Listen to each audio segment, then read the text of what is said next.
Ulutepe'de 4 yaşlı Fidan Əlizadə həyətlərində yerləşən çirkli su quyusuna düşərək dünyasını dəyişib. Diqqətli olmaq lazımdır əziz valideynlər.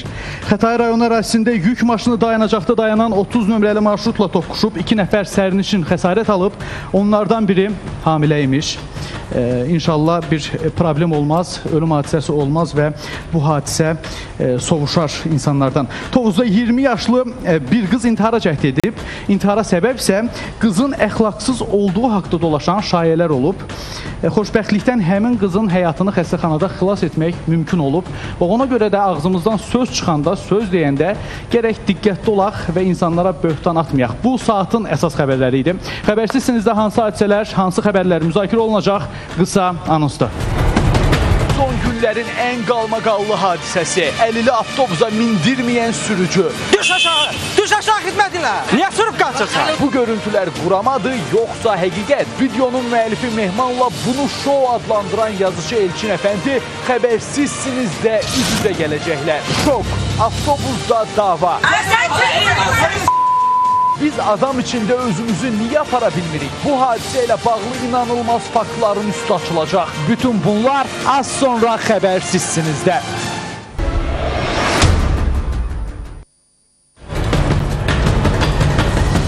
Reklamlar bitdi, xəbərsizsinizdəsiz, qonaqlarımız artıq studiyadadır. Psixoterapevt Elmir Əkbər bizimlədir və aktyor, naşir Bəhram Bağırzadə. Onu da qeyd edeyim ki, Bəhram Bağırzadə bu il Avropa oyunlarının ulduz səfiri seçilib. Elə mövzumuza da birbaşa aidiyyatı var. Gəlin öncə sujetə baxaq, sonra müzakirəmizə başlayacağıq. İki gənclə orta yaşlı kişi arasında düşən mübahisə sosial şəbəkələrə yayıldı. Ana bacı varsa da eşeğe de Adem'de otur. Adem'de otur. Adam kimi diyor. Adam kimi diyor. Adam görsün. Heyvan sensen. Anamla beni karşılamışlar. Başın gelmiş. Sen boşun geldik mi? Bu video yazı bir mövzunu aktual elədi. Biz cəmiyyət arasında özümüzü apara bilirikmi? İnsanlar aqressivləşib, yoxsa? Bax, bu mövzuda müzakirəmizə başlayırıq. Diqqətiniz bizdə olsun. Vurğuluyum ki, xəbərsizsiniz verilişinin Facebook və Instagram səhifəsi də aktivdir. Rəylərinizi və ismarcılarınızı yaza bilərsiniz. Gözləyirik. Vaxtımız çatsa birbaşa yayında səsləndirəcəyik. Bəhram bəy, videonu izlədiniz. Avtobusda, ictimai nəqliyyatda 2 gənc tabi eləyir və böyüklərə və 2 gənc bir ağsaqqalla tabi eləyirlər. Diqqətimi çəkən oldu və ağsaqqalın üstünə qışqırırlar, bağırırlar. Nə ilə bağlıdır bu? Biz niyə belə olmuşuq? Birinci növbədə mən öz minnətdarımı bildirəm ki, Aynas telekanalına dəvət eləmiş, bu bir.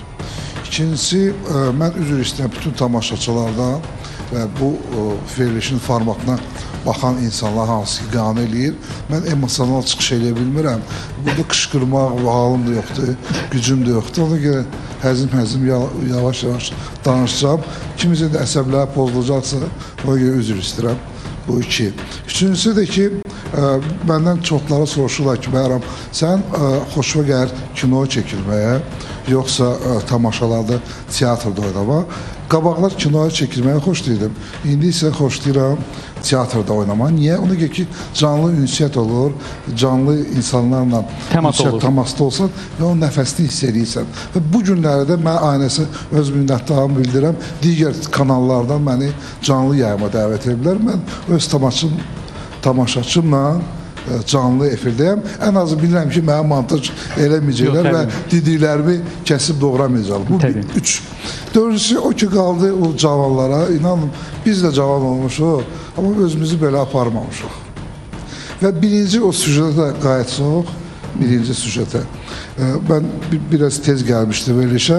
Düzdür, o qadları mən internetdə baxmamışdım. Burada gəldim, gördüm. Həmən o cavan oğlan hansı ki çəkmişdi, o invalidlə bağlı. Bilirsiniz, hamısı düşüb sürücünün üstünə, birinci o qadın, birinci mövzuda. Əslində, mənim zənnimcə sürücünün günahı yoxdur burada. Günah o insandadır ki, o şəxsdədir, o şəxsiyyətdədir ki, kim onu işə götürüb. Problem orada başlayır ki, kadro politika deyirlər də, kadrolar siyasəti düzgün aparılmır. O insanın, o vətəndaşın Yeri orada deyil. Bəlkə başqa sahədə işləyə bilər. Zavodda, fabrikada və yaxud amma sürücü kimi üzr istəyib işləyə bilməz. Biz bu cür müzakirə aparmağın tərəfdarıydıq ki, bu problemi kökünə gedəyin, araşdırağın ki, bu cür problemlər olmasın. Çox düzgün vurğular. Əhvalat. Üzr istəyirəm, vaxtınızı alacağım. Bir neçə il bundan qabaq mənim maşınımı əzmişdilər. Betona Mişalka Səməd Vurğun küçəsində, deməli, Bakıxanova dönəndə gəldi Betona Mişalka çıxdı üstümə və maşınımın yarısı yoxdur, inanın. Böyük bir təkə, qolum da əzildi, maşının yarısı da yox idi. Çıxmışam, sürücüyə sual verirəm ki, abalam, sən neçə gündür Bakıdasan, şəhərdəsən? Deyir, 2 həftədir. Birinci sualım. Şəhərdə neçə gündür? Deyir, 2 həftədir. Və ondan qabaq haradaydın? Deyir, rayonda yaşayırdım. Rayonun adını çəkmirəm. Orada deyirəm, nəyinə məşğul olur? Deyir, kombayn sürürdüm. Deyir, kombayn sürən insan, hansı ki 2 həftə bundan qabaq ömründə birinci dəfə şəhərə gəlibsə, ona Betona Mişalkanı Türk səfirliyinin qabağında sürməyə icazə verərlər yoxsa yox? Günah onda deyil, günah o insandadır ki, kim onu pravasız icazə verib, o boyda Betona Mişalkanı sürsün şəhərin mərkəzində. Problem ondadır. Əla. Elmir bəy, ola bilərmi ki, Bəhram bəyin də danışdığı hadisədən çıxarış eləyim. Əyalətdən gələn insanlar gəlirlər və hardasa davranış qaydaları itir. Və Bakıda inkişaf eləyir, böyüyür, əyalətlərdən, bölgələrdən insanlar axışır. Çünki Bakıda həyat daha gözəldir, Bakı günü-gündən inkişaf eləyir və burada yaşamaq istəyirlər, normaldır. Amma onların gəlişi, bax bu cür, həmin o videoda da gördük, Bəhram bəyin çıxışında da eşitdik, bu cür problemlərə səbəb ola bilərmi? Təbii ki, şəhər mühitinin öz davranış, etik qaydaları, normaları var. Rayonun bir başqa, kəndin bir başqa. Əgər kənddə bir qonşu hasarına söykənib var səsi ilə 3-cü oktavada qonşusuyla danışırsa, təbii ki, onu şəhərdə gəlib eyvanda qonşusuyla elə danışanda bu tamam başqa cür effekt bağışlayacaqdır görənlərə, eşidənlərə.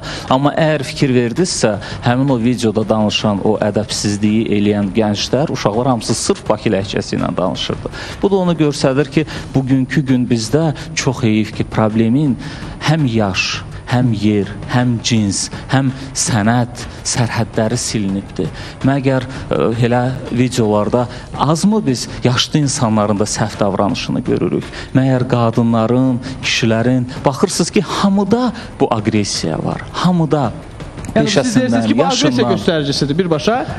Məgər insanlar təkcə ictimai nəqliyyatdan belə aqressivdilər. Elə bayaq sosial şəbəkələrdə insanlar bir növ səbəb axtarırlar, kimisə aqressiv təhqir eləsinlər, tənqid eləsinlər, o daxili zəhərini töksünlər. Hər addım başı, istər sosial, virtual aləmdə, istər real aləmdə biz bunları görürük. Bayaqlarım Bəhram bəy çox gözəl dedi, sürücünü, bayaqki sujetdəki sürücüdən nümunə gətirdi.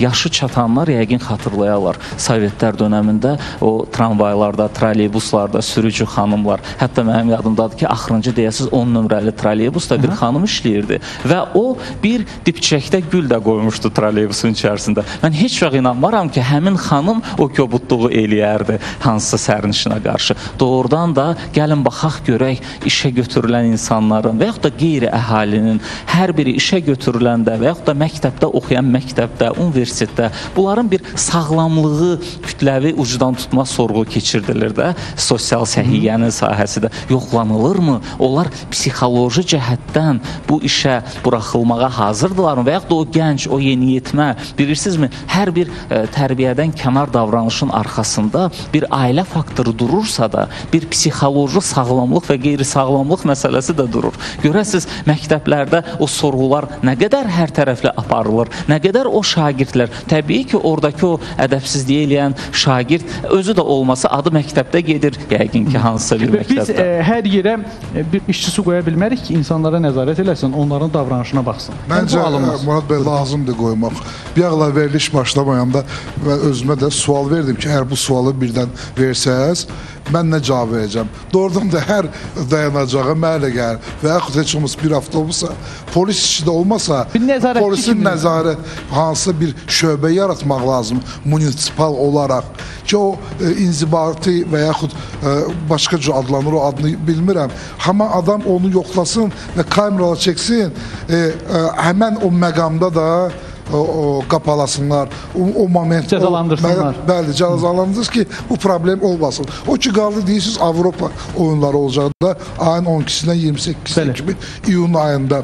Bilirsiniz, biz hamımız çalışırıq ki, ancaq bu 16 gün ərzində xaricilərin gözünü qabağında yaxşı görsənək, amma 28-dən sonra o olimpiyada bağlanan sonra nə hiss eləmək olar? İnvalidi döymə olar, sürücüyü də.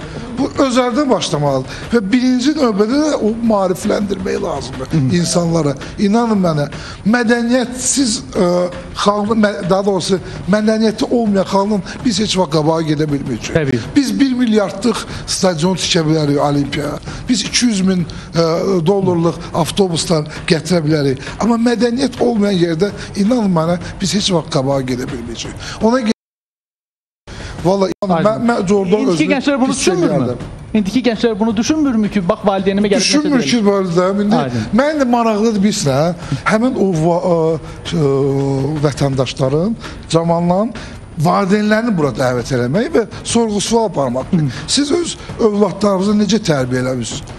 Dostoyevskinin bir sözü var ki, övladlar valideynlərini seçə bilmirlər, valideynlər də övladlarını seçə bilmirlər, amma valideynlər övladlarını tərbiyə verib böyüdə bilərlər və bundan cavab getdilər. Elmir bəy, ola bilərmi ki, bax valideynlərin Bəhram bəy dediyi kimi yanaşması, hardasa biraz boş buraxmaq və müəllimlərin indi insanlara siz deyə müraciət etməməsi, şəxsiyyət kimi yanaşmaması, bax bu cür problemlərə səbəb ola bilərmi?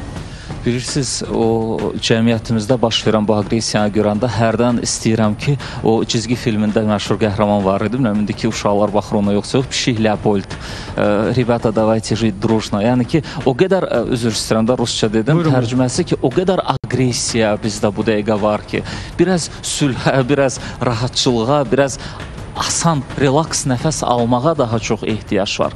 Bilirsiniz, təbii ki, intelligensiya, ziyalı təbəqə, istər müəllimi olsun, istər həkim olsun, istər mühəndisi olsun, alimi olsun, bunlar cəmiyyətin daha işıqlı, daha dərin yanaşan insanlarıdır. Və əgər onların da içərisində hansısa bir nadürüstlüyü biz bugün görürük, bu danılmaz bir faktdırsa, görün bəs o birisiləri nə gündədir? Yəni, bu ondan xəbər verir ki, bu problem hamımıza aiddir.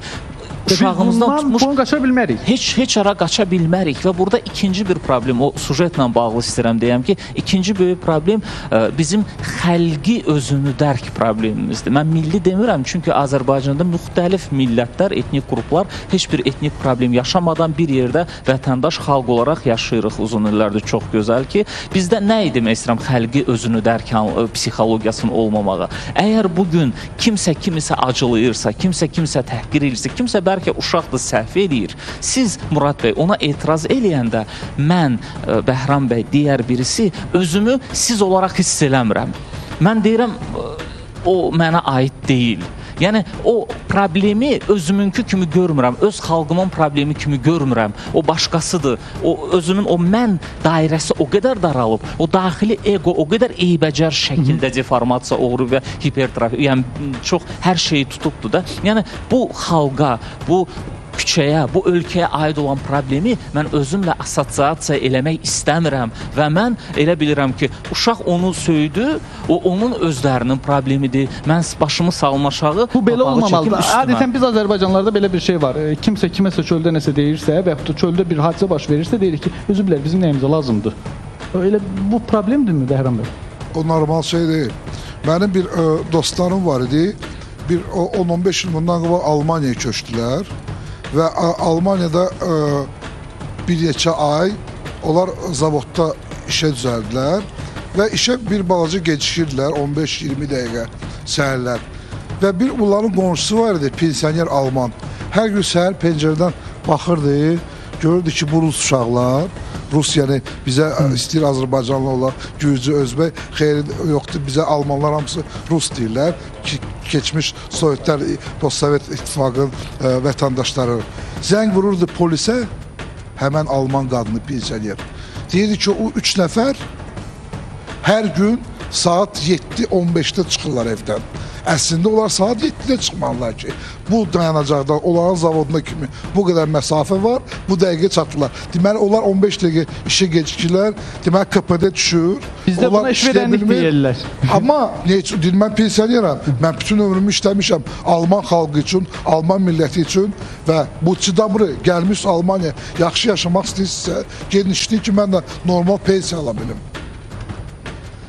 Problem ondan başlayır. Bizdə də qorxur demək ki, Frankis nəyimə lazım? Deyərəm birdən mənə pis baxarlar, iş verən deyərlər. Mən hər səhər bulvarda gəzirəm. Və hər səhərdə mən utanmadan, qabaq düz emosional şəkildə edirdim onu. İndi biraz rahat. Doktor demişkən, relax, enjoy yourself. Deyirəm ki, Semişkan xahiş edirəm, çitdirməyin də.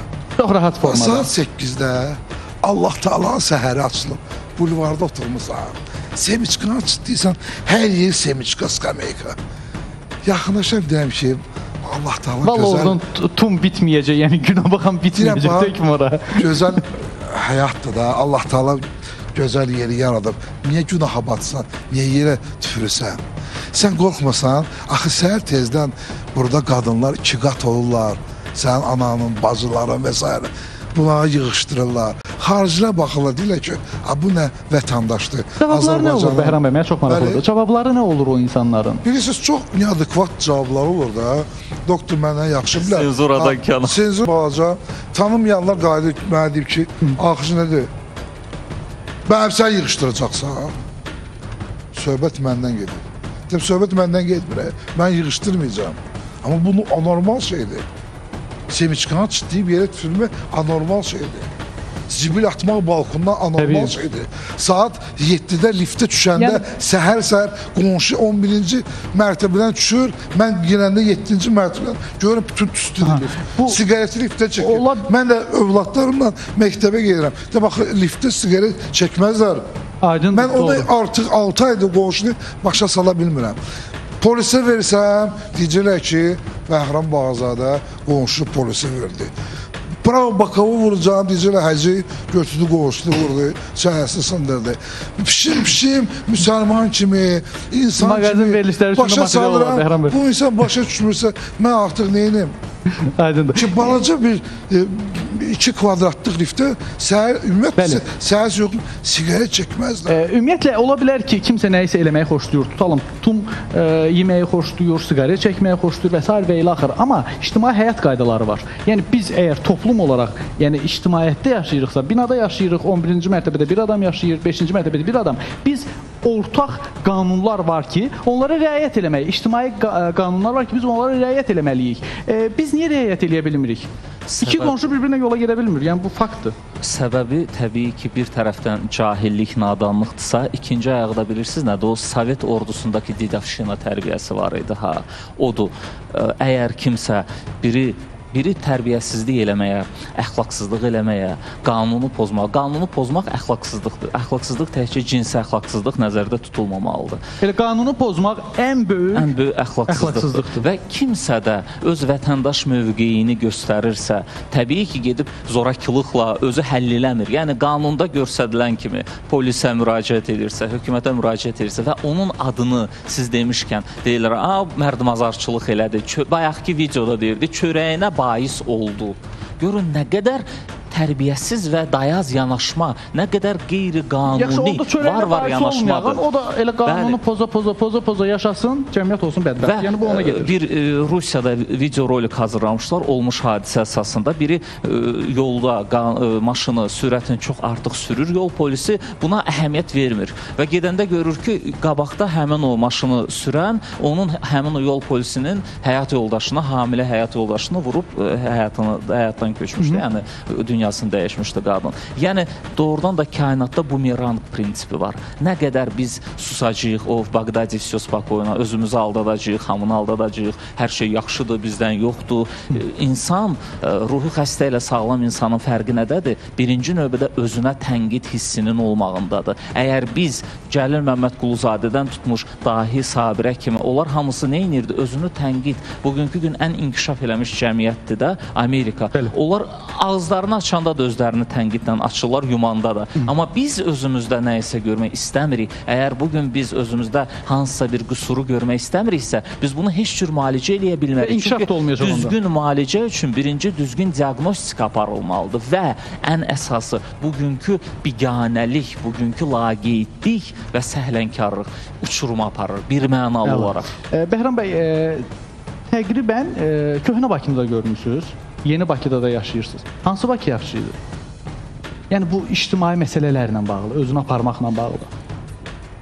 Vallahi mənim həm köhnə Bakı xoşuma gəlir, həm yeni Bakı xoşuma gəlir. Bilirsiniz, mənim bir kitabım çıxmışdı, orada yazmışdım ki, icazə rus dilində ifadə edeyim.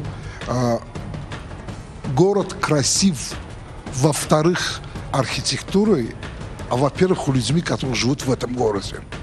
O bayaqki söhbətimə qayıdıram ki, stadionlar tikmək olar, möhtəşəm, 200 minlik avtobusda almaq olar, milyonlarla pul buraxmaq olar, asfalta, nə bilim 40 milyon ora xərcləmək. Bunlar hamısı boş şeydir, inanın mənə. İnsan mədəni olmasa mümkündür. Sovyeti vaxtında bizdə bir dənə Lenin adına stadionumuz var idi. Əvvəl Stalin adına idi. İndi Tofiq Bəhramov adına elədilər. 39-cu ildə başladılar tikməyə. Müharibə başladı 41-də. 53-də, 54-də Stalin dünyası dəyişəndən sonra Lenin adını elədilər. Sonra da 92-də səhv etmirəmsə Tofiq Bəhramov adına, Tofiq Bəhramov dünyasını dəyişəndən sonra stadion adını Tofiq Bəhramov adına onun adını verirlər, bəli. Fürsətdən istifadə edib deyim də efirdə sabahları Azərbaycan yığması Malta ilə oynayır. Bütün azərkeşdə dəvət edirəm. Biz də uğurlar arzuluyuruq. İstəyərdim ki, orada da ən azı bir 30 binlik əhali, tamaşaçılar gələcək, özlərini mədəni aparsınlar və mədəni orada azərkeşlik eləyək hamıya. Yəni demək istəyəm ki, balaca bir stadion idi, balaca bir mühit idi, amma bilirsiniz, insanlar çox mədəni idi. Doğrudan da qabaq Bakıda çox belə şəhər mədəniyyəti var idi. Ümumiyyətlə çoxlar... İndi o şəhər mədəniyyəti yoxdur? Yox, inanın mənə yoxdur. Niyə yoxdur? Bax, o şəhər mədəniyyəti yoxdur da, ümumiyyətlə, mədəniyyət sözü, mən bunu tez-tez efirlərdə demişəm, mədəniyyət sözü irəli gəlir Mədinə sözündən. Mədinə, yəni şəhər deməkdir. 30 saniyə vaxtımız qalıb. Mədinə ən-Nəbi, Qorud Proroka. Yəni ki, Məhəmməd Peyğəmbər sallallahu aleyhi ve sellem'in şəhəri. O gəlib o şəhərdən qayıtıb və digər ərəblər, hansı ki, orada o bidunlər deyirlər. 15 saniyə vaxtımız qalıb. Gəlirdilər ora, istəyirlər özlərini mədənilərə oxşatsın, yəni şəhərli olsunlar, mədəni olsunlar, mədəniyyətli olsunlar. İndi o gələnlər özlərini gəlib şəhəri göstərmək istəyirlərmi deyə bu? Alınmır da, alınmır. O urbanizasyonlu proses deyirlər ha. Onu biz perivariç eləmirik. Sonuçta batok çox böyüdür. Birdən milyon yarılmış, 3 milyondur, həzm eləyə bilmədi şəhər. Problem ondadır. Mənim babam da 1908-ci ildə Bakıya gəlib. İkinci babamsa 1937-də. Onlar da rayondan, kənddən gəliblər, dağdan gəliblər. Özü də arabadan gəlib. Arabayla gəlib, mənə danışırlar. Amma onlar şəhərləşmişdi və bizim qovma qərəbindən hamısını kandidatdır, doktordur, vaxtımız çox təşəkkür edirik. Təşəkkür edirik, bağışlayın, vaxtımız çox azdır. Elmir Əkbər, psixoterapevt və aktyor Naşir Bəhram Bağırzadə bizimlə idi. Son günlərin ən qalmaqallı hadisəsi. Əlili avtobusa mindirməyən sürücü. Düş aşağı! Düş aşağı xidmət elə! Niyə sürüb qaçırsan? Bu görüntülər quramadı, yoxsa həqiqət? Videonun müəllifi Mehmanla bunu şou adlandıran yazıcı Elçin Əfəndi xəbərsizsiniz də üz-üzə gələcəklər. Şok. Mövzumuz hansıdır? Son günlər bir video yayıldı. O videoda fiziki məhdudiyyəti olan, fiziki qüsuru yox, fiziki məhdudiyyəti olan, diqqətli olaq. Yəni əlil bir insan avtobusa minmək istəyir, lakin avtobus sürücüsü ona kömək eləmir. Bax, bu video böyük ajiotaja səbəb olmuşdu. Həmin video materialı baxaq. Bir də hara gelsiniz? Düş aşağı xidmət elə. Düş aşağı xidmət elə. Düş aşağı. Düş aşağı xidmət elə. Düş aşağı. Düş aşağı xidmət elə. Düş aşağı xidmət elə.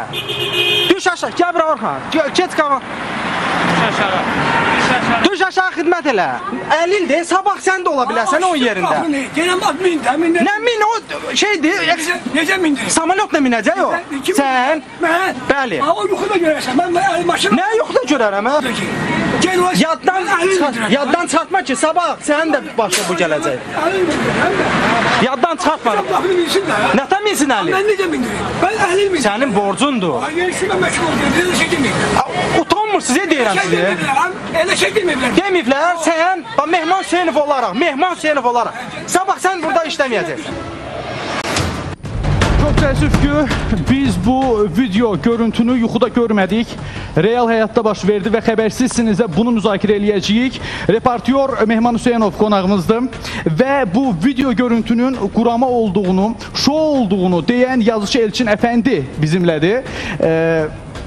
Məni çox narahat edən bir məsələ var. Ortada bir problem var və biz bu problemdən danışmalıyıq. Amma fikirlər yayınır. Niyə yayınır bu fikirlər? Buyur Mehman. Ümumiyyətlə bu videodan danışaq. Necə oldu ki, çəkdin? Necə oldu Bu videodan danışacağıq, amma hal-hazırda biz bu problemin kökündə dayanan nədir, onu mən istəyirəm sizi başa salım. Və sizdən Murad bəy xahiş edirəm ki, efir vaxtı 29 dəqiqədirsə, 28 dəqiqə. 23 dəqiqədir. 23 dəqiqədirsə, 5 dəqiqə mənə ayırasınız. Mən öz sözümü deyəcəm. Yox, deyəcəksən, hamı sözünü deyəcək. Yəni bura sizi də aydındır. Elçin bəy də ona görə dəvət eləmişik ki, sözünüzü deyəsiniz. Amma gəlin məğzdən çıxmayalım. Biraz dəqiqəyə bağışlayın. Bir dəqiqə üzr istəyirəm. Elçin müəllim, mən danışıram. Bilirəm, başa düşürəm. Buyur. Dedim ki, üzr istəyirəm. Siz burada da yenə də 5 dəqiqə vaxt alırsınız. Bir dəqiqə, yox. Yox, bir dəqiqə gözünü görə deyirəm. 23 dəqiqənin 5 dəqiqəsini alıb. Deməli, 18 dəqiqəsində sizə verirəm. 5 dəqiqə mənə, 18 dəqiqə. Emosiyalara qapılmayağın, hər kəsə Murad müəllim, vaxt da veriləcək. Buyur. Bir dəqiqə. Buyur Mehman. Mən 5 dəqiqə danışıram. İndi gör 5 dəqiqə danışıram və durub qaçıram, eləmi? 18 dəqiqə siz danışırsınız. Yox, 5 dəqiqə danışıram və durub qaçıram. Yox, qaçmaq olmayacaq. 5 dəqiqə buyur, fikrini de. Sualıma cavabları ver. Xahiş edirəm. Buyur. Mən bu problemi kökündən danışacağam və problem necə həll olundu və artıq bu niyə başqa belə deyək də istiqaməti yoxdur. Buyurun. 5 dəqiqə mən danışıram, 18 dəqiqə mən Elçin müəllimə verirəm. Yox, danışacaqsınız. 5 dəqiqə ərzində mən buyurun. Elçin müəllimə mən çıxış yolu qoymayacağam ki, onun argumentləri desin. Nədən başlayırıq? Bir insan ki, illər boyu Azərbaycan xalqı neçə milyonların hüququ pozulubsa, belə deyək də, onu Qarabağ qazisi özünü yandırıbsa, biz yerə həbsə atılıbsa, bu insan susubsa, seçkilər saxtalaşdırıbsa, bu insan susubsa, bu şəxs insan haqlarının haqqında danışanmaz. Bu şəxs nəinki insan haqları, hətta heyvan haqlarından danışanmaz. Mehman, gəlin Elçin, Mehman davasını çevirməyəyin bunu. Ortada bir əlil var və bu əlil avtobusa minmək istəyir, avtobus sürücüsü buna avtobusa mindirmir və bu insanlıqdan kənardır. Gəlin bunu müzakirə eləyək.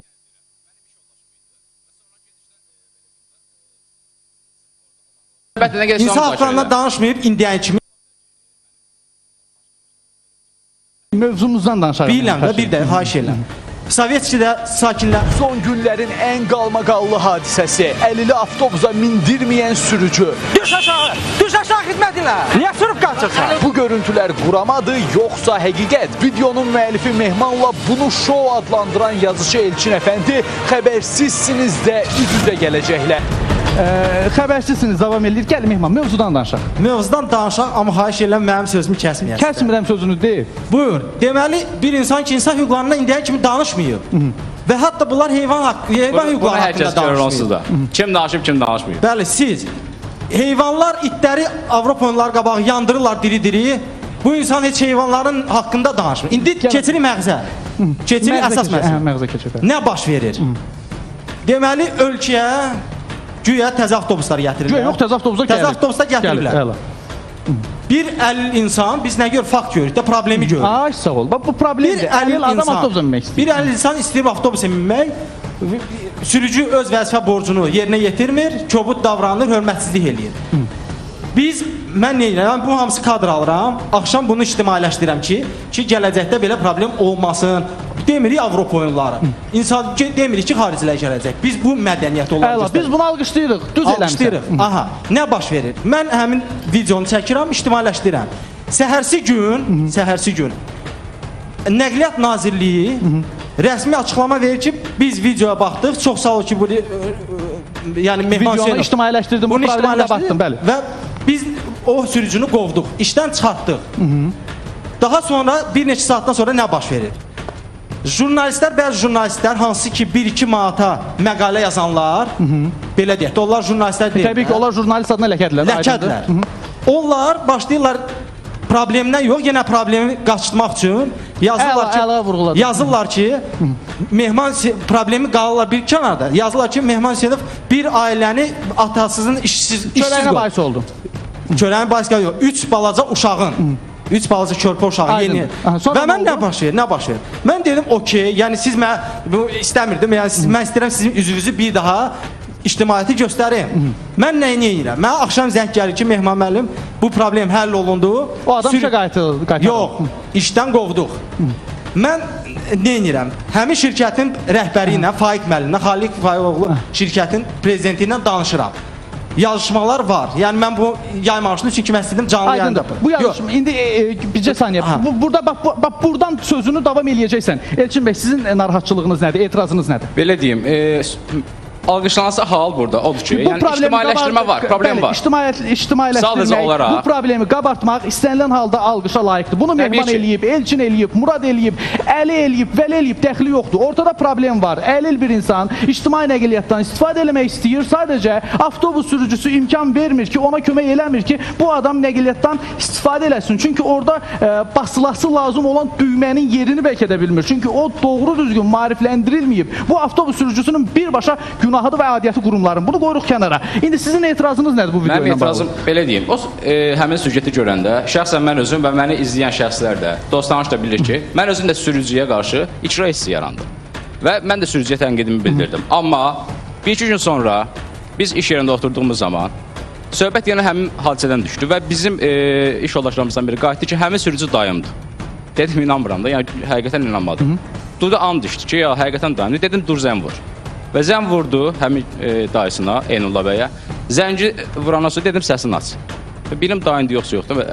Gündə bir çox adam çıxa bilər ki, dayımdır.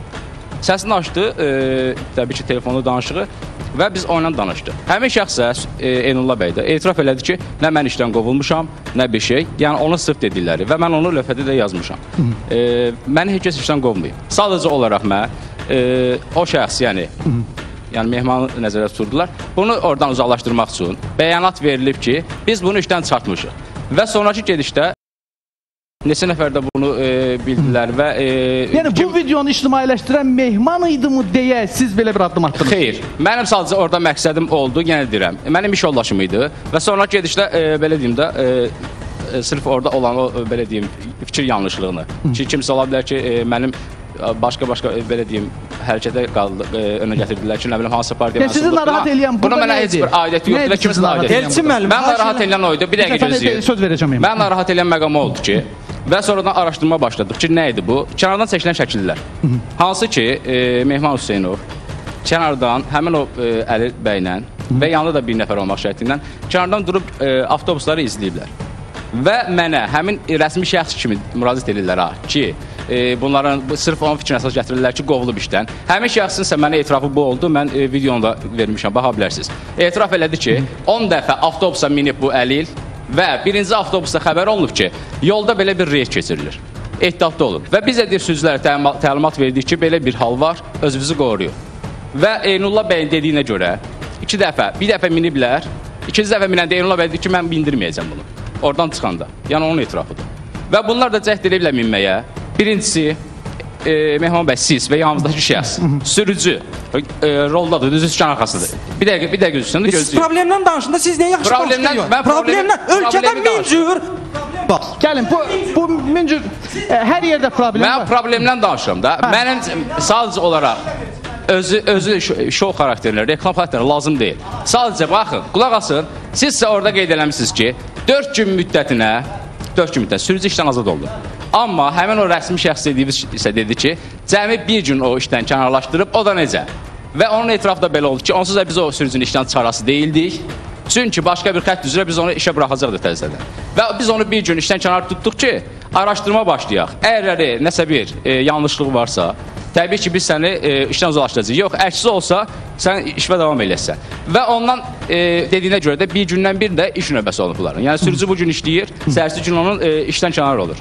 Növbəti gün isə iş günüdür. İndi sizin ittihamınız nədir? Niyə Mənim bu problem ittiham- qabardıldı mı, yoxsa niyə bunu Mehman yaydı mı, Problem yoxsa qabardıldı. Mehman avtobus sürücüsünün işə bərpa olunmasına bağlı yalan mı deyir? Sizin iddianız nədir? Mənim iddiam odur ki, yəni burada dedim ilk sözümə başlanğıcda ki, təqdirə layiq hal o idi ki, yəni sürücünün, yəni bir əlinin sürücünün kömək eləməmək. Kömək eləmək də ondan gedir ki, yəni sürücü orada təkli köməksizdir.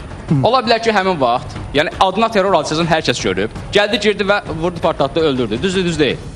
Və həmin vaxt avtobusda bir nəfər, ola bilər də qarşıdan Avropa oyunları gəlir, hər hansı bir təxribatçı girə bilər həmin avtobusa. Sürücü düşən kimi əllə kömək eləməyə mindi. Kim nə bilir ki, o planlaşdırılıb yoxsa yox. Mindi sürdü, belə deyim, avtobusu apardı sırtda arasa. İçəridə doldu sənin işi. Bizə bir əlilin hüququnu gözləyirik. Mənim dayımdır, 2 dayım əlildir, bu bəyə başdan deyim. Və mən əlilləri hər dəfə müdafiə eləmişəm. Qaldı digər məsələyə, əgər orada Amma bir nəfər bəzi əllə insanlar da görə... yazdı ki, elə Elçin də özünü PR eləyir. Xeyr, Elçin mənim özünü PR-ə, tanıyır. belə deyim də, mənim bura PR-ə ehtiyacım yoxdur. Danışacaqsın. Murad bəy. Yoxdur. Aha. Bir də anonsa baxaq, Mehman səndən başlayacağıq. Şok, avtobusda dava.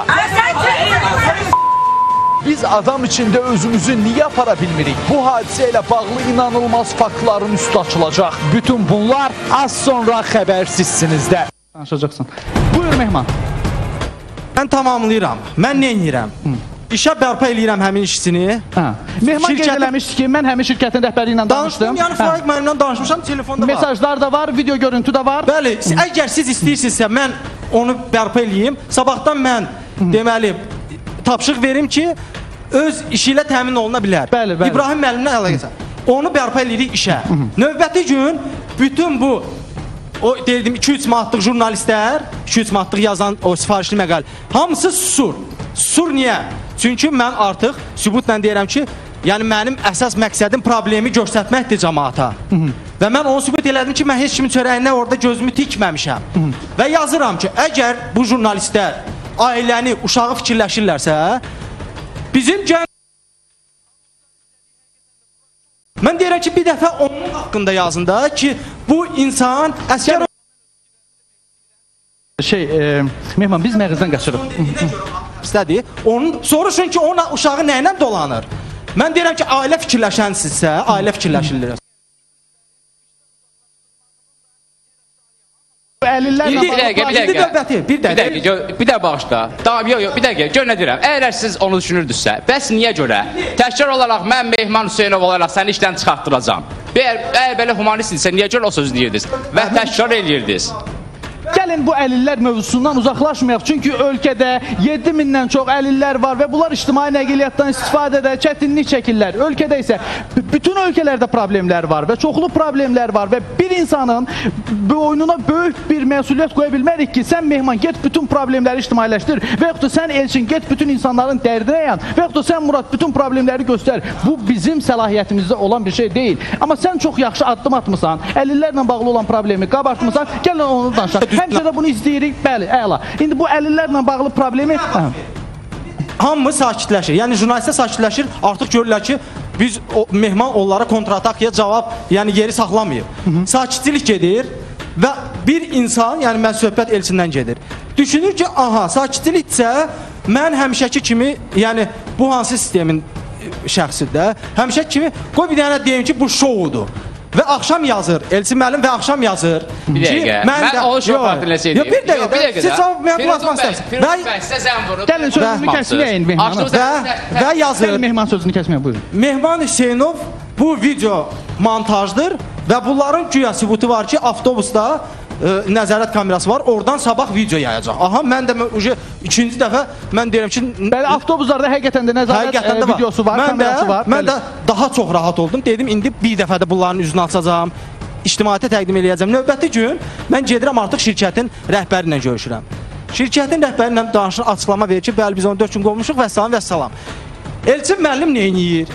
Elçin müəllim götürür, gedir Eynullah sürücünü tapır və sual yaranır. Niyə Elnullah, yəni Elçin, Eynullahı kişi kimi qoyub kameranı çəkmir. İndi Niyə kaç gizlin aldı? çəkir? Yox, Niyə indi mən gizlin deyirəm, çəkdi? niyə gizlin çəkir? Bir dəqiqə. Özü desin sonra. Yo, mən deyirəm. Bir dəqiqə Yaxşı, saxla. buyur. Niyə gizdin çəkdin? Bəli.